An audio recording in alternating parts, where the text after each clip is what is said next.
Ìwé Mátíù orí 19. Ó sì ṣe nígbà tí Jésù parí ọ̀rọ̀ wọ̀nyí tán, ó kúrò ní Gálílì, ó sì lọ sí ẹ̀kún Jùdíà ní òkè odò Jọ́dánì. Ọ̀pọ̀ ìjọ ènìyàn sì tọ̀ ọ́ lẹ́yìn, ó mú wọn lára dá níbẹ̀. Àwọn Farisí sì wá sọ́dọ̀ rẹ̀, wọ́n dán wò, wọ́n sì wí fún pé ó wá tọ́ fún ọkùnrin yìí kí ó kọ aya rẹ̀ sílẹ̀ nítorí ọ̀rọ̀ gbogbo. Ó dáhùn, ó sì wí fún wọn pé ẹ̀yin kò ti kà á pé ẹni tí ó dá wọn nígbà tètèkọ́ṣe ó dá wọn ní akọ àti abo.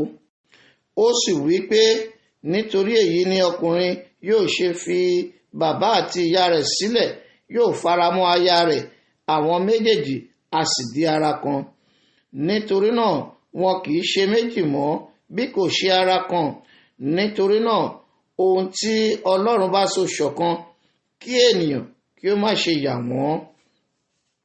Wọ́n sì wí fún pé èéṣe tí Mósè fi àṣẹ fún wa wípé kí a fi ìwé ìkọ̀sílẹ̀ fún un, kí a sì kọ ọ́ sílẹ̀.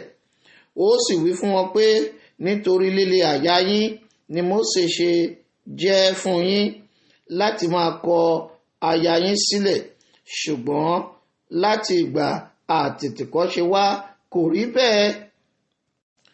Mo sì wí fún yín, ẹnikẹ́ni tí ó bá kọ aya rẹ̀ sílẹ̀ bí kò ṣe nítorí àgbèrè, tí ó bá gbé òmíràn ní ìyàwó, ó ṣe panṣágà. Ẹnikẹ́ni tí ó bá sì gbé ẹni tí a kọ̀ sílẹ̀ ní ìyàwó, ó ṣe panṣágà.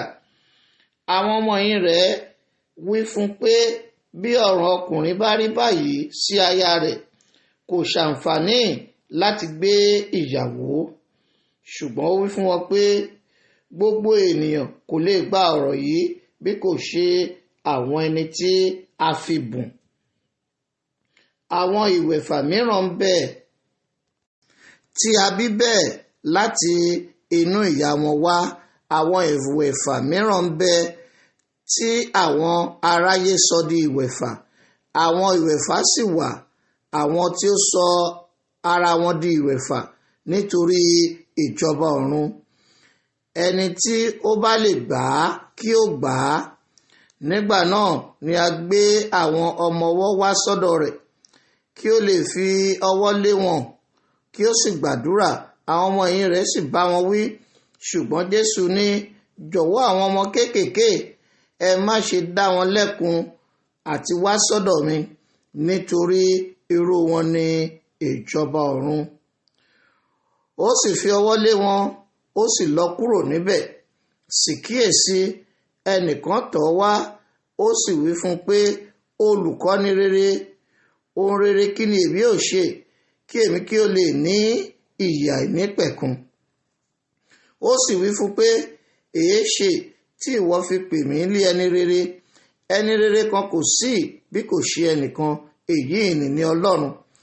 Ṣùgbọ́n bí ìwọ bá ń fẹ́ wọ ibi ìyè, pa òfin mọ́. Ó bi í léèrè pé èwo? Jésù wí pé ìwọ kò gbọdọ̀ pa ènìyàn, ìwọ kò gbọdọ̀ ṣe panṣágà, ìwọ kò gbọdọ̀ jalè, ìwọ kò gbọdọ̀ jẹ́rìí èké, bọ̀wọ̀ fún bàbá òun ìyá rẹ, àti kí ìwọ fẹ́ aládùúgbò rẹ bí ara rẹ. Ọ̀dọ́mọdékùnrin náà wí fún pé gbogbo nǹkan wọ̀nyí ni mo ti pamọ́ láti ìgbà èwe mi wá. Kí ni ó kù mí kù? Jésù wí fún pé bí ìwọ bá ń fẹ́ pé lọ ta ohun tí o ní, kí o sì fi tọrẹ fún àwọn tálákà, ìwọ sì ní ìṣúra ní ọ̀run, sì wá kí o sì máa tọ̀ mí lẹ́yìn. Ṣùgbọ́n nígbà tí ọmọdékùnrin náà gbọ́ ọ̀rọ̀ náà, ó jáde lọ ní ìbìnújẹ́ nítorí tí ó ní ọrọ̀ púpọ̀.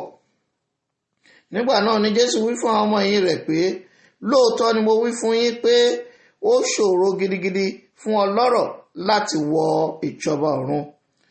Mo sì wí fún yín ẹ̀wẹ̀, ó rọrùn fún ìbákasíẹ́ láti wọ ojú abẹ́rẹ́ ju fún ọlọ́rọ̀ láti wọ ìjọba Ọlọ́run lọ. Nígbà tí àwọn ọmọ-ẹ̀yìn rẹ̀ gbọ́, ẹnu yà wọ́n gidigidi. Wọ́n wí pé ǹjẹ́ ta ni ó ha lè là? Ṣùgbọ́n Jésù wò wọ́n, ó sì wí fún wọn pé ènìyàn ni èyí ṣòro fún, ṣùgbọ́n fún Ọlọ́run ohun gbogbo ní ṣíṣe. Nígbà náà ni Pétérù dáhùn, ó sì wí fún pé, wò ó, àwa ti fi gbogbo rẹ̀ sílẹ̀, àwa sì ń tọ̀ ọ́ lẹ́yìn. Ǹjẹ́ kí ni àwa ó ha ní?